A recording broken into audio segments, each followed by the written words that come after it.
Hello， 大家好，我是 Amanda。今天给大家做一个渐变式的抹茶慕斯蛋糕。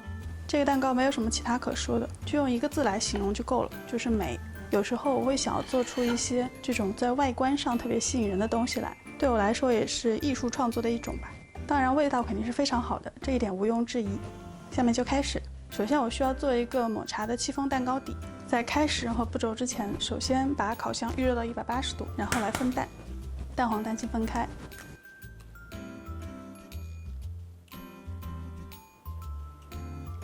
然后把糖中的一小部分加入到蛋黄中，帮助这个蛋黄充分打散。接着慢慢的往里头倒植物油，一边倒一边搅拌。然后我们来处理抹茶粉，因为抹茶粉是一个很容易产生疙瘩的东西，所以我今天给大家一个能够充分把抹茶粉弄得很顺滑的小方法。先往里头倒一点牛奶，牛奶的量一定要少，一点一点的加入，然后不停的搅拌，让抹茶粉先形成这种比较均匀的糊状。然后后面你再慢慢的把牛奶全部倒进去，它就能够很均匀的分散开来。接着把抹茶牛奶再倒入蛋黄中，搅拌均匀。然后把低筋面粉分2到3次过筛到蛋黄糊中，每过一次筛都轻轻的搅拌均匀。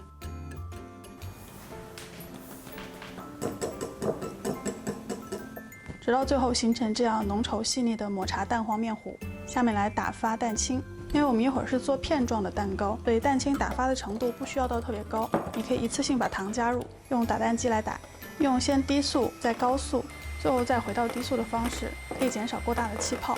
打发到蛋白这样中性发泡的程度，就是前面的尖角会垂下来，但是不会掉下去。打发好的蛋清先1/3加入到面糊中，翻拌均匀。所谓的翻拌就是把刮刀像炒菜一样，从盆的底部抄上来，然后边抄边转动这个盆。差不多拌匀之后，把面糊再倒回蛋清中，然后继续翻拌，拌到这样很均匀细腻的面糊状态。把它倒入垫了烘焙纸的长烤盘中。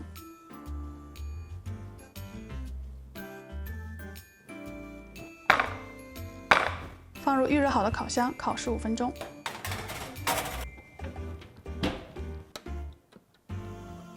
在等待烤蛋糕的时候，可以先来做慕斯了。首先，我们需要准备一些鱼胶片，也就是吉利丁片，剪成小块之后泡在冷水中，把它泡软，泡一会儿就好了。然后捞出来，用手攥干水分，倒入我用微波炉加热过的牛奶中，搅拌，让吉利丁充分的融化在里面。这时候蛋糕差不多好了。这种片状蛋糕烤好之后，你需要立刻把它从烤盘中转移出来，然后马上把它4个角的烘焙纸都拆开摊平，这样能够防止蛋糕片在冷却后变形。接着继续来做慕斯的部分。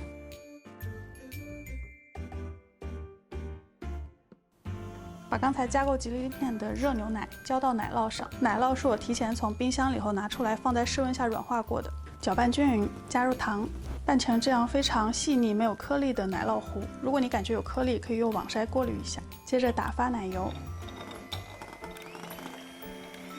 奶油的打发程度也不需要特别高，就打到这样表面有花纹，但是还是有一定流动性就好了。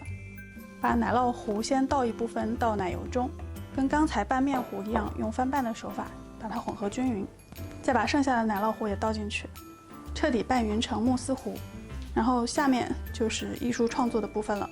准备5个小碗，第一个小碗中不放抹茶粉，然后2、3、4、5中都分别放入不同量的抹茶粉。抹茶粉的量要依次增加，具体的每一份用了多少慕斯糊和多少抹茶粉，这个数值我会写在评论中，大家注意去看哦。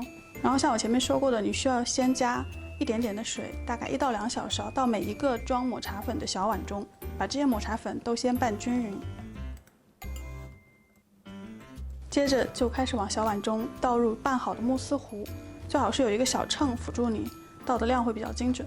从1到5，这个奶酪糊的量是要依次减少的。抹茶粉和奶酪糊的具体的用量是我经过摸索之后得出的一个算是最佳配比吧，我会写在评论中，大家注意去看哦。这样除了第一碗是没有加入抹茶粉的慕斯糊之外，你会得到4碗颜色从浅到深的慕斯糊。现在我们把完全冷却好的蛋糕从之前的烘焙纸上撕下来，把它放在一会儿你要装这块蛋糕的盘子上，拿慕斯圈找准位置后，压出一片圆形的蛋糕片来，然后小心地清除掉周围一会儿你要吃掉的边角料，注意尽量不要去挪动你已经切好的这一片圆形的蛋糕，因为它有可能会导致蛋糕和慕斯圈之间出现空隙。然后把之前准备好的慕斯糊，首先是没有加抹茶粉的那一份倒进去，填满整个慕斯圈，接着是颜色最浅的那一份，很小心的从中心慢慢倒入，这样这一圈浅绿色的慕斯糊就会慢慢的在白色的慕斯糊中分散开来。然后后面就是一样的，你按照颜色从浅到深的顺序，慢慢的把每一碗慕斯糊都这样小心的从中心缓慢的倒入，一直到最后一小碗是颜色最深、量最少的抹茶慕斯。倒好之后，放到冰箱去冷藏，至少要冷藏4个小时以上，让它完全的凝结。然后就可以脱模了。脱模的时候可以拿个电吹风辅助一下，在慕斯圈的周围开热风吹，